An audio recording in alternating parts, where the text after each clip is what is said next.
प्रणाम करता हूं। मेरा प्रणाम को आप स्वीकार करें।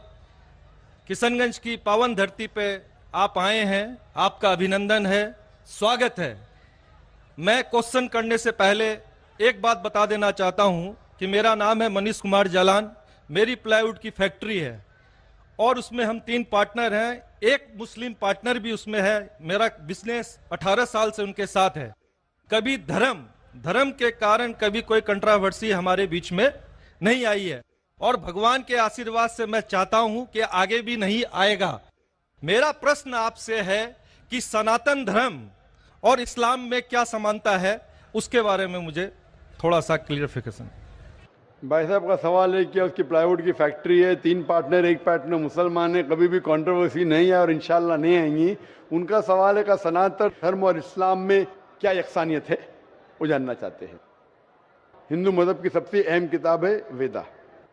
दयानंद सरस्वती जिनने सनातन धर्म को और आम किया, वो सही कहते हैं कि हमें मानना चाहिए वेद। वेद सबसे ऊंची किताब है। स्मृति और श्रुति। श्रुति मतलब जो भगवान की तरफ से, स्मृति मतलब जो इंसानों ने लिखी है। श्रुति में आता है वेद और उपनिषद। तो सनातन धर्म के मुताबिक और इस्लाम के मुताबिक भी आप देखेंगे दोनों में खुदा के बारे में, ईश्वर के बारे में, अल्लाह के बारे में जो लिखा है वो यकसा है। आप जब पढ़ेंगे छंदोग्य उपनिषद चैप्टर नंबर 6 सेक्शन नंबर 2 श्लोक नंबर 1 में लिखा हुआ है संस्कृत में, एकम एविदित्यम, खुदा एक है, भगवान एक है, दूसरा नहीं है। लिखा है स्वतः उपनिषद में चैप्टर नंबर 6 श्लोक नंबर 9 में, नाचस्य कसिज जनिता न चदीपा, कि उस ईश्वर का कोई रब नहीं, उस ईश्वर के कोई वालिदैन नहीं, उससे ऊंचा कोई नहीं, उसका कोई वालिदैन है, कोई वालदा है। लिखा है स्वतः उपनिषद में चैप्टर नंबर 4 वर्स नंबर 19 में, न तस्य प्रतिमा अस्ति, उस ईश्वर की कोई प्रतिमा नहीं। प्रतिमा संस्कृत लफ्ज है जिसके मानी अक्स, picture, painting, photograph, idol, statue, sculpture. तो लिखा है उस ईश्वर, उस भगवान की कोई प्रतिमा नहीं, कोई अक्स नहीं, कोई पिक्चर नहीं, कोई पेंटिंग नहीं, कोई पोर्ट्रेट नहीं, कोई आइडल नहीं, कोई स्कल्पचर नहीं, कोई स्टैच्यू नहीं। आगे जब आप पढ़ते हैं ये सारी चीजें कुरान में भी लिखी, मैं उसके ऊपर आऊंगा। ये है ईश्वर के बारे में जो लिखा गया है। उसी तरीके से अब आगे जब पढ़ेंगे यजुर्वेद चैप्टर नंबर 40 वर्ष नंबर 8 और 9 में, उसमें लिखा है अंधात्म प्रविशंति या असम्मुति उपास्ते। अंधात्म मीन्स अंधकार, प्रविशंति मतलब दाखिल होना। अंधात्म प्रविशंति या असम्मुति उपास्ते, वो अंधकार में दाखिल हो रहे हैं जो लोग असम्भूति की पूजा करते। असम्भूति मतलब नेचुरल थिंग्स लाइक हवा, पानी, आग। जो नेचुरल थिंग की पूजा करते हैं जैसे हवा, पानी, आग, वो अंधकार में दाखिल हो रहे। और वो श्लोक का कंटिन्यू होता रहा है, वो लोग और घोर अंधकार में दाखिल हो रहे जो संभूति की पूजा करते। संभूति मतलब इंसान की बनाई हुई चीजें, टेबल, चेयर, आइडल, मूर्ति, इसकी पूजा करेंगे तो और घोर अंधकार में दाखिल होंगे। और लिखा है ऋग्वेद में जिल्द number 1 hymn number 164 verse number 46, एकम सत्य विप्र बहुधा विदांते, सत्य एक है, खुदा एक है। एकम सत्य विप्र बहुधा विदांते। लोग, विद्वान लोग उस ईश्वर को कई अलग नाम से पुकारते हैं। ईश्वर को कई अलग नाम से पुकारते। यही चीज लिखा है कुरान में जो मैंने जिक्र किया हूं, सूरह इसरा में सूरह नंबर 17 आयत नंबर 110, कुलिदुल्लाह विदुर्रहमान अयमतदु फलाल उस्मान उस्ना, चाहे कहो अल्लाह या रहमान, उसे अच्छे नाम से पुकारो क्योंकि अल्लाह के सारे अच्छे नाम हैं। लेकिन ऐसी कई मिसाल दी गई। ऋग्वेद आप पढ़ेंगे, ऋग्वेद जिल्द नंबर 2 चैप्टर नंबर 1 श्लोक नंबर 3 में पढ़ेंगे। उसमें एक एट्रीब्यूट दिया गया है ब्रह्मा। ब्रह्मा कहते हैं बनाने वाले खुदा को, ब्रह्मा कहते हैं बनाने वाले खुदा को। हमें कोई एतराज नहीं अगर कोई कहता है कि ईश्वर बनाने वाला है, उसका तर्जुमा करते अरबी में हो जाता है खालिक, हमें कोई एतराज नहीं। लेकिन अगर कोई कहता है कि ईश्वर वो ब्रह्मा है जिसके 4 सिर है, हर सिर पे मुकुट है, तो हम मुसलमान उस पर एतराज करते हैं क्योंकि आप भगवान को अक्स दे रहे और आप Yajurveda chapter number 32 shloka number 3 के खिलाफ जा रहे। ना तस्य प्रतिमा अस्ति, उस ईश्वर की कोई प्रतिमा नहीं। आपने प्रतिमा दिया तो गलत किया। इसी तरीके से आगे आप पढ़ेंगे, लिखा हुआ है ऋग्वेद में किताब नंबर 6 हिम नंबर 46 श्लोक नंबर 16 में, या एक मुश्ती ही, भगवान एक ही है, सिर्फ उसकी तारीफ करो। और ब्रह्म सूत्र हिंदुइज्म का है, एक कम ब्राह्म द्योत्या नास्ते नैना नास्ति किंचन, भगवान एक ही है, दूसरा नहीं है, नहीं है, नहीं है, जरा भी नहीं है, सिर्फ एक खुदा है, उसके अलावा कोई नहीं है। अगर कोई मुसलमान से पूछेंगे कि सबसे बेहतरीन क्या डेफिनेशन है खुदा की, अल्लाह की, वो जवाब आपको देगा सूरह इखलास, सूरा नंबर 112 आयत नंबर 1 से 4, जिसमें लिखा है कुल हुवल्लाहु अहद, कहो कि अल्लाह एक है, अल्लाह समद, अल्लाह जो बेनियाज है, लम यलिद वलम यूलद, ना वो किसी को जना है ना किसी से जना है, वलम यकुल लहू कुफुवन अहद, उसके जैसा कोई नहीं है। ये 4 लाइन का डेफिनेशन है कुरान मजीद में, सूरह इखलास सूरा नंबर 112, जिसमें अल्लाह ताला फरमाते कुल हुवल्लाहु अहद, कहो कि अल्लाह एक है, अल्लाह समद, अल्लाह जो बेनियाज है, लम यलिद वलम यूलद, ना वो किसी को जनता है ना किसी से जना है, वलम यकुल लहू कुफुवन अहद, उसके जैसा कोई नहीं। अगर कोई भी चीज को आप कहते हैं खुदा है, भगवान है, ईश्वर है, अगर ये 4 लाइन के डेफिनेशन में उतरता है, हम मुसलमान को कोई एतराज नहीं मानने के लिए कि वो ईश्वर है, कि वो खुदा है। तो ये सनातन धर्म के खुदा एक है, उसका कोई अक्स नहीं, हूबहू मिलता है कुरान मजीद से।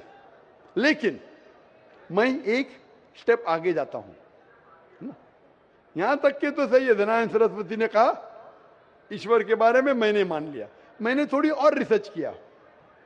मैंने कहता हूं मैं दयानंद सरस्वती और विद्वान हूं, और रिसर्च किया हूं। रिसर्च में लिखा है वेद में, पुराना में, कि एक आखिरी अवतार आने वाले हैं।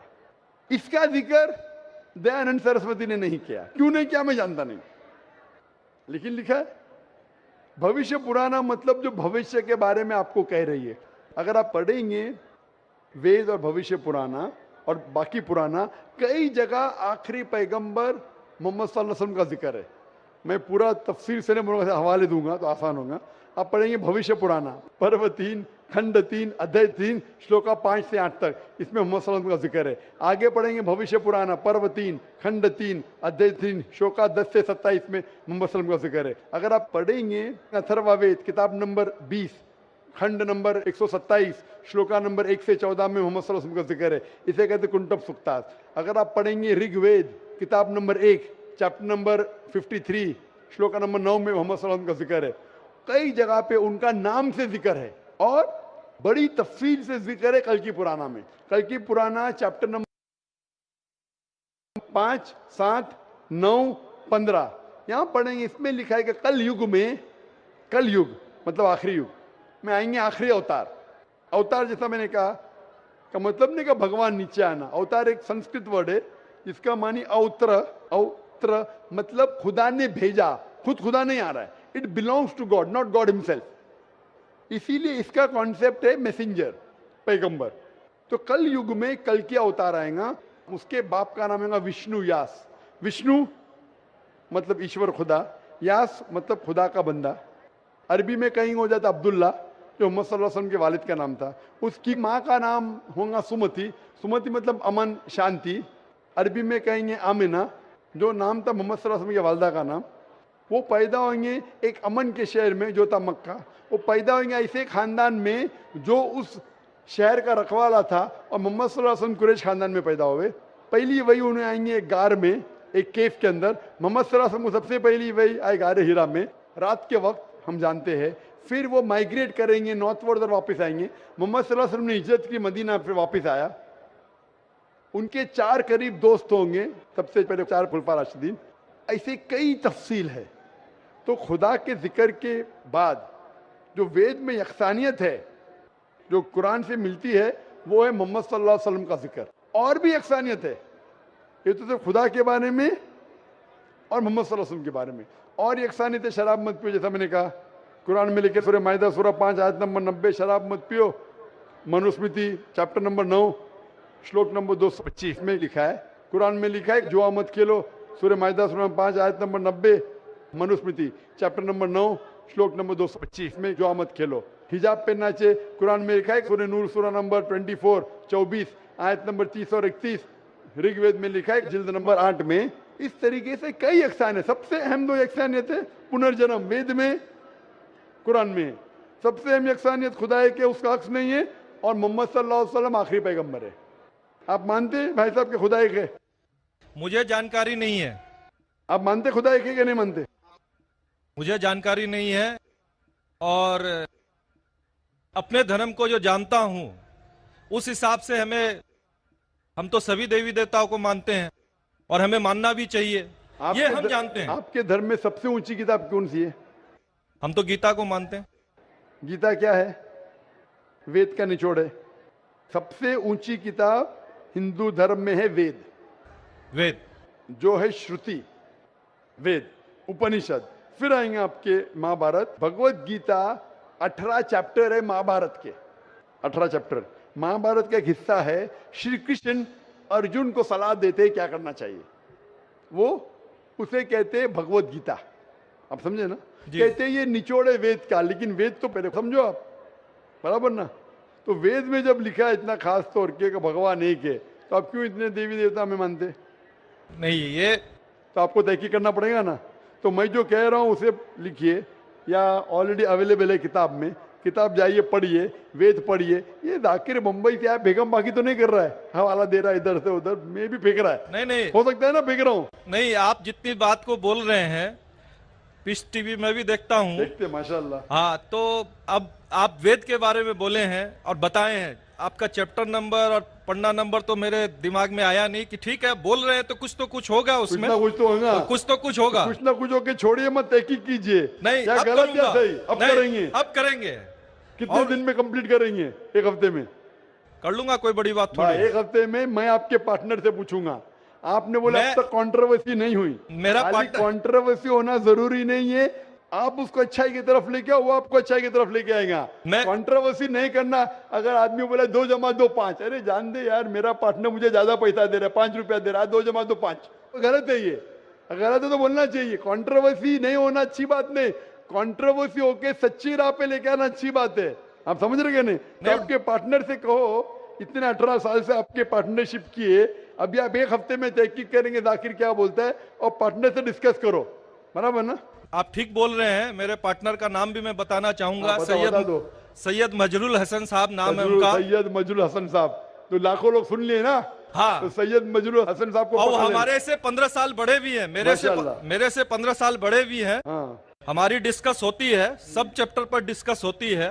परंतु मैंने क्या कहा कि हमारे बीच में किसी तरह का कोई भी कंट्रोवर्सी नहीं होता है। और आपने वेद के बारे में बताया, जरूर मैं वेद को भी पढ़ूंगा। कंट्रोवर्सी नहीं है, कंट्रोवर्सी नहीं, यकसानियत है। आज कुछ आपसे लेके जा रहा हूं, मैं देखे नहीं जा रहा हूं, मैं आपसे लेके जा रहा हूं। मेरे मन में जिज्ञासा थी, मैं आपसे क्वेश्चन किया, आपने मेरे क्वेश्चन का जवाब दिया, इसके लिए मैं धन्य हूं। और मैं अपने जो आप वेद के बारे में बोले, मैं जरूर उसको पढ़ूंगा और 7 दिन में ही पढ़ूंगा इंशाअल्लाह। आप पढ़िए, तहकीक कीजिए, लेके जा रहे, अगर आप कबूल करेंगे तो मुझे देके भी जाएंगे सवाब इंशाअल्लाह। मेरा प्रणाम को फिर स्वीकार करें आप। इसी के साथ मैं अपने शब्दों को विराम देता हूं। माइक नंबर 3 पर अगर